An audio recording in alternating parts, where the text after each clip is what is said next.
Hi, welcome back to Malayalam Law Study. Today, here I am gonna teach you how to file a വക്കാലത്ത്. അപ്പോൾ Malayalam law study സ്വാഗതം. അപ്പോൾ ഇന്ന് ഞാൻ പറഞ്ഞു തരാൻ പോകുന്നത് വക്കാലത്ത് എങ്ങനെ ഫയൽ ചെയ്യാം എന്നാണ്.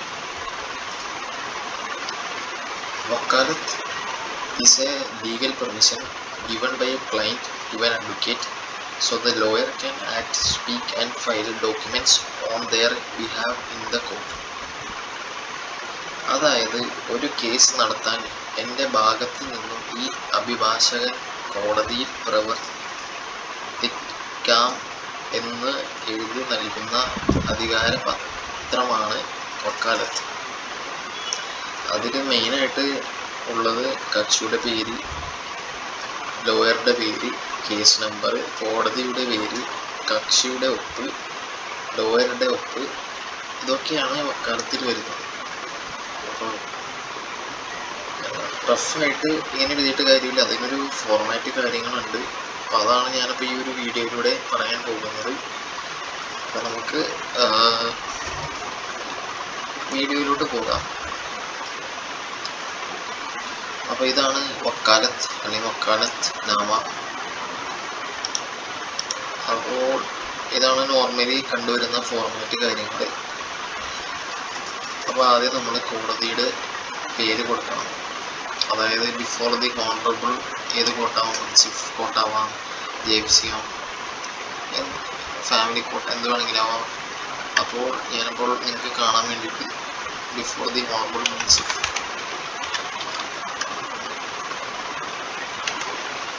കോർട്ട് എറണാകുളം.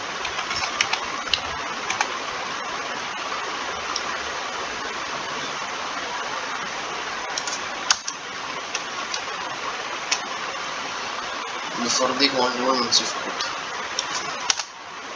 എറണാകുളം. അതിനുശേഷം ഏത് കേസിലാണ് നമ്മൾ ഈ ഒരു വക്കാലത്ത് ഇടുന്നത്. അപ്പോൾ ഒരു കേസ് നമ്പർ ഇടാം. ഇപ്പോൾ OS ആവാം, CC ആവാം, എന്ത് വേണമെങ്കിലും ആവാം. ഞാനിപ്പോൾ OS ആണ് ഇവിടെ ഉണ്ടായത്. Case number 15. പിന്നെ ഏത് വർഷത്തെ കേസാണ്, 2026. ഇതൊക്കെയാണ് അപ്പോൾ ഇതിൻ്റെ അകത്ത് ഫിൽ ചെയ്ത് കൊടുക്കേണ്ടത്. ഈ ഒരു ബ്രാക്കറ്റ് ഇട്ടേക്കണം നിങ്ങൾക്ക് മനസ്സിലാവാൻ വേണ്ടിയിട്ടാണ്. ഇത് മായ്ച്ച് കളയണം,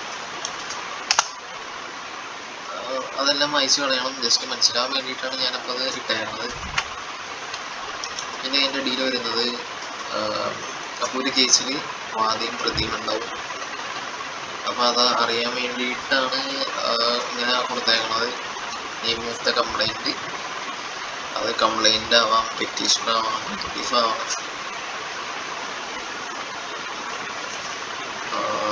ഇപ്പം അതിൻ്റെ ഇത് പ്രതി, ഇപ്പം അക്യൂസ്ഡ്, റെസ്പോണ്ട്,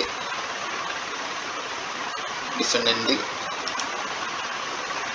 അപ്പോൾ അവരുടെ പേര്, കാര്യങ്ങൾ. അപ്പോൾ അത് നോർമലി ഇൻ കേസ് നമ്മൾ DCMSലൊക്കെ സെർച്ച് ചെയ്യുമ്പോൾ പ്ലെയിൻറ്റിഫ് ഇന്നാൾ, റെസ്പോണ്ട് ഇന്നാളെന്നുണ്ടാവും, അത് എഴുതി കൊടുക്കുക.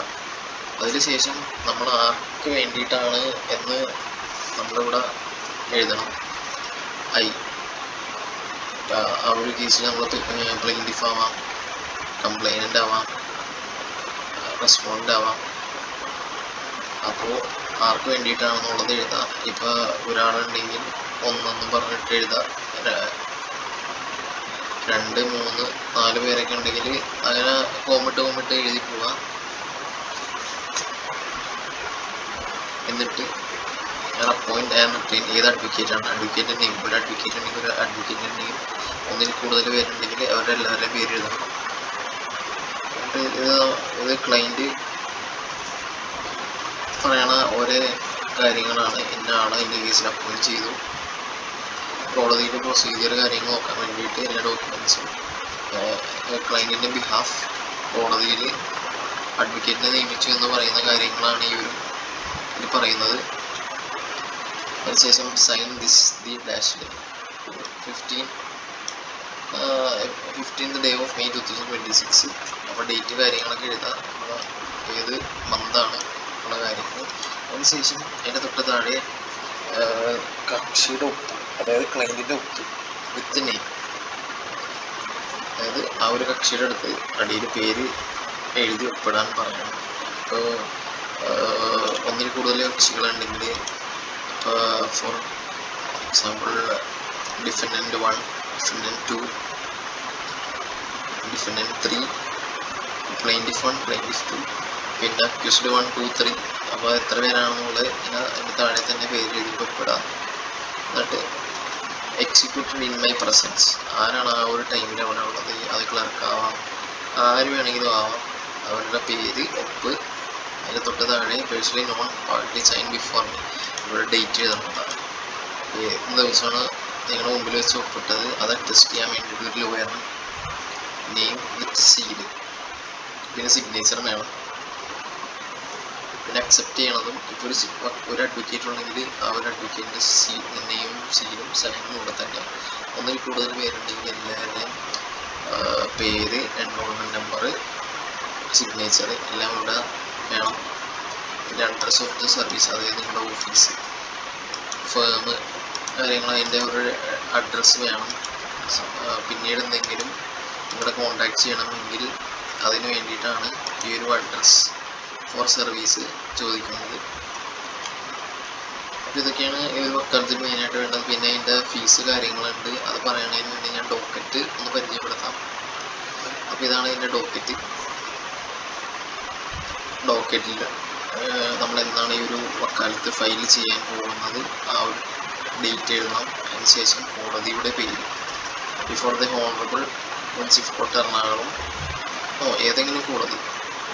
അപ്പോൾ CC/OS നമ്പർ, വർഷം, പിന്നെ കംപ്ലൈൻറ്റ്, ആ ഒരു കേസിൽ കംപ്ലൈൻറ്റിനാണോ ആ കംപ്ലൈൻറ്റിൻ്റെ പേര്, അക്യൂഷനാണെങ്കിൽ അക്യൂഷൻ്റെ പേര്, പിന്നെ ഈ വക്കാലത്ത് ഫോറിൽ നമ്മൾ ആർക്ക് വേണ്ടിയിട്ടാണ് എന്നുള്ളതാണ് നമ്മളിവിടെ ഫില്ല് ചെയ്യേണ്ടത്. ചിലപ്പോൾ അക്യൂഷന് വേണ്ടിയിട്ടാണ്. അപ്പോൾ വക്കാലത്ത് ഫോർ അക്യൂസ്ഡ്, ഫോർ കംപ്ലൈൻ്റ് ആണെങ്കിൽ വക്കാലത്ത് ഫോർ കംപ്ലൈൻറ്റ്. ഇപ്പോൾ ഒന്നിൽ കൂടുതൽ അക്യൂസ്ഡ് ഉണ്ടെങ്കിൽ ഫോർ A1 ആൻഡ് A2 അങ്ങനെ കൊടുക്കാം. ഇപ്പോൾ റെസ്പോണ്ടൻസ് ഉണ്ടെങ്കിൽ ഫോർ R1, R2, R3 അങ്ങനെ കൊടുക്കാം. അതിനുശേഷം നമ്മൾ താഴെ അഡ്വക്കേറ്റിൻ്റെ പേര്, സീല് വിത്ത് കോൺടാക്ട് നമ്പർ, ഇതൊക്കെയാണ് അപ്പോൾ അതിൻ്റെ അകത്ത് വേണ്ടത്. ഇനിയിപ്പോൾ നമ്മൾ ഇതിൻ്റെ ഫീസ് ഉണ്ട് വക്കാലത്ത് ഫയൽ ചെയ്യാനുള്ള, അതൊക്കെയാണ് ഇനി അടുത്ത് പറയാൻ പോകുന്നത്. അപ്പോൾ ആദ്യം വേണ്ടത് അഡ്വക്കേറ്റ് വെൽഫെയർ ഫണ്ട് എന്ന് പറഞ്ഞുകൊണ്ടുണ്ട്. അതിന് ₹125 ആണ് ഫോർ ഈച്ച് ലോയർ. ഇപ്പോൾ 3 പേരുണ്ടെങ്കിൽ 125 × 3, 3-ൽ കൂടുതൽ പേരുണ്ടെങ്കിൽ ഈ ഒരു 3 പേരുടെ ഫീസ് മാത്രമേ, അതിൽ കൂടുതൽ ഫീസ് ഇല്ല. അപ്പോൾ 3 പേര് കൂടുതലുണ്ടെങ്കിൽ ഇപ്പോൾ ₹375, അതായത് ₹375, അതായത് advocate welfare fund ₹1 for each lawyer up to 3 person, അതായത് 3 പേഴ്സൺ വരെ 125 × 3, അതായത് 375. Later for more than 3 lawyer no extra ₹125. അപ്പോൾ 3-ൽ കൂടുതൽ അഡ്വക്കേറ്റ് ഉണ്ടെങ്കിൽ ഈ 4ാമത്തെ അഡ്വക്കേറ്റിനും 125 വെച്ച് അടക്കേണ്ട ആവശ്യമില്ല. ₹375 വരെ അടച്ചാൽ മതി 3-ൽ കൂടുതൽ പേരുണ്ടെങ്കിൽ. ഇപ്പം നോർമലി നേരത്തെ ഈ ഒരു അഡ്വക്കേറ്റ് വെൽഫെയർ ഫണ്ട് ₹25 ആയിരുന്നു. ഇപ്പോൾ അവർ ഇൻക്രീസ് ചെയ്തു, ₹100 വെച്ച് ഇൻക്രീസ് ചെയ്തു. അപ്പോൾ നല്ലൊരു ഫീസ് തന്നെ വക്കാലത്ത് ഫയൽ ചെയ്യാൻ തന്നെ വേണ്ടി വരും. പിന്നെ ക്ലർക്ക് വെൽഫെയർ ഫണ്ട് ₹20. നോർമലി നേരത്തെ ₹12 ആയിരുന്നു ക്ലർക്ക് വെൽഫെയർ ഫണ്ട്, അതിപ്പോൾ ₹20 ആയി ഉയർത്തി. പിന്നെ ഉള്ളത് ലീഗൽ ബെനിഫിറ്റ് ഫണ്ട്, അത് നേരത്തെ ₹5 ആയിരുന്നു, ഇപ്പോൾ അത് 25 ആക്കി, എന്നിട്ട് 13 കുറച്ചു. പിന്നെ കോർട്ട് ഫീം അത് തന്നെ, നേരത്തെ ₹5 ആയിരുന്നു, 25 ആക്കി, പിന്നെ 13 കുറച്ച്. ഇത്രയും ഇതൊക്കെയാണ് നമുക്ക് ഈ ഒരു വക്കാലത്ത് ഫയൽ ചെയ്യാൻ വേണ്ട കാര്യങ്ങൾ. അപ്പോൾ ഇതൊക്കെ അറിഞ്ഞിരിക്കുക. അപ്പോൾ നോർമലി ആൾക്കാർ വന്ന് ചോദിക്കുമ്പോൾ നമ്മൾ അറിയാത്ത ആൾക്കാരാണ് എന്ന് അറിയണ്ട. അപ്പോൾ ഈ വക്കാലത്തെ ഫയലും കാര്യങ്ങളൊക്കെ നിങ്ങൾ അറിഞ്ഞിരിക്കുക. ഏറ്റവും ലൈഫിൽ വേണ്ട ഒരു മെയിൻ കാര്യമാണ് അഡ്വക്കേറ്റിന് വക്കാലത്ത് ഫയൽ ചെയ്യാൻ വേണ്ടത്. അപ്പോൾ ഇത് നിങ്ങൾ മറക്കരുത്. മെയിൻ ആവശ്യമായ സാധനങ്ങളാണ്. ചില ഇപ്പോൾ ജൂനിയേഴ്സ് പരമാവധി ഈ ഒരു കാലത്ത് ഫയൽ ചെയ്യണ കാര്യങ്ങളൊക്കെ അറിഞ്ഞിരിക്കുക. പിന്നെ ക്ലയൻറ്റ്സ് എപ്പോഴെങ്കിലും അപ്രോച്ച് ചെയ്യുമ്പോൾ കേസ് എന്തെങ്കിലും നമുക്ക് തന്നെയാണെങ്കിൽ നമ്മൾ ഫസ്റ്റ് ആദ്യം ചെയ്യേണ്ടത് വക്കാലത്തിൽ ക്ലയൻറ്റ്സിനെ കൊണ്ട് ഒപ്പിടിപ്പിച്ച് വാങ്ങുക. എന്നാൽ മാത്രമേ നമുക്ക് കേസ് റെപ്രസെൻറ്റ് ചെയ്യാൻ പറ്റുള്ളൂ. അപ്പോൾ ഇത് നിങ്ങൾ അറിഞ്ഞിരിക്കുക, സമയം കളയരുത്. ഇങ്ങനത്തെ കൊച്ചു കൊച്ചു കാര്യങ്ങൾ പഠിച്ചെടുക്കാൻ ശ്രമിക്കുക. അപ്പോൾ ഈ ഒരു വീഡിയോ ഇഷ്ടപ്പെട്ട് എന്ന് കരുതുന്നു. ഇനി അടുത്തത് ഈ ഒരു കാലത്ത് എങ്ങനെ DCMS വഴി ഫയൽ ചെയ്യാം എന്നുള്ള വീഡിയോയുമായിട്ട് ഞാൻ വരാം. അപ്പോൾ ഇത് മനസ്സിലായി എന്ന് കരുതുന്നു. അപ്പോൾ ബൈ.